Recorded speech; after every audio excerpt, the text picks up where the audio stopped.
আপনার ফেসবুক অন্য কেউ চালাচ্ছে না তো? অনেক সময় দেখা যায় যে আমাদের কিছু কাছের বন্ধু বান্ধব নানান কৌশলে আমাদের ফেসবুক আইডি এবং পাসওয়ার্ড দুটোই জেনে যায়। আবার কিছু কিছু হ্যাকার রয়েছে যারা বিভিন্ন লিঙ্ক পাঠিয়ে বা অ্যাপস ইনস্টল করার মাধ্যমে আমাদের ফেসবুকের পাসওয়ার্ড এবং আইডি দুটোই নিয়ে নেয়। তারপরে তারা নিজের মতো করে ফেসবুক ব্যবহার করতে থাকে। আর যদি এমনটা হয় আপনার সাথেও, তাহলে কেমন হবে বলেন? এটা কিন্তু অনেক বড় ধরনের একটা বিপদের ব্যাপার। তাই আপনি চাইলে কিন্তু আপনার হাতে থাকা স্মার্টফোন দিয়ে চেক করে নিতে পারেন যে আপনার ফেসবুক আইডি অন্য কেউ চালাচ্ছে কিনা। আর যদি অন্য কেউ চালিয়েও থাকে তাহলে কিভাবে তাকে আপনার ফেসবুক আইডি থেকে বের করে দিবেন, আজকের এই ভিডিওতে সেই প্রসেসটাই দেখাবো। চলুন তাহলে কথা না বাড়িয়ে মূল ভিডিও শুরু করা যাক।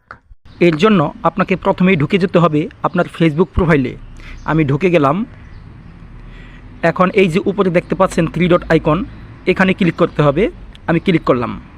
একটু নিচে যাবেন, এখানে দেখতে পাবেন সেটিং অ্যান্ড প্রাইভেসি নামের একটি অপশন, এখানে ক্লিক করুন।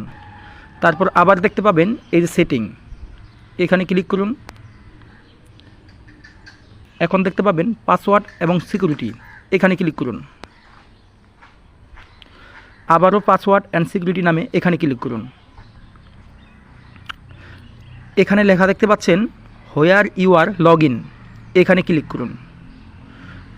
এই যে আপনার একটা দুইটা অপশন, নিচেরটা না কিন্তু, নিচেরটা হচ্ছে ইনস্টাগ্রাম, এই উপরে দেখবেন উপরেরটা ফেসবুক, এই দেখতে পাচ্ছেন ফেসবুক, এখানে ক্লিক করুন। এখন এখান থেকে আপনি দেখতে পারবেন যে আপনার ফেসবুকটা কে কে চালাচ্ছে বা কোন ডিভাইস থেকে চালানো হচ্ছে। এখানে যদি মনে করেন যে আপনার ফেসবুকটা অন্য কেউ চালাচ্ছে, খুঁজে বের করুন। এই যে দেখেন আমার এই যে একটা ডিভাইস, এখানে কিন্তু ল্যাপটপ দিয়ে কক্সবাজার থেকে কেউ ঢোকা হয়েছিল। এটা আমার মনে হচ্ছে যে এটা আমার না, তো এটাকে আমি ডিলিট করব। Select device to log out, এখানে ক্লিক করুন।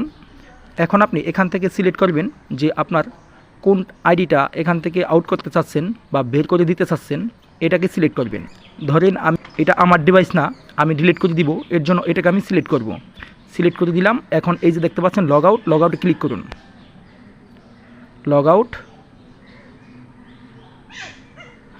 দেখছেন এখান থেকে কিন্তু ওই ডিভাইসটা চলে গেছে। তার মানে শুধু যে এখান থেকে গেছে তা নয়, যে এই ডিভাইসে লগ ইন করেছিল তার ওইখান থেকে কিন্তু চলে গেছে।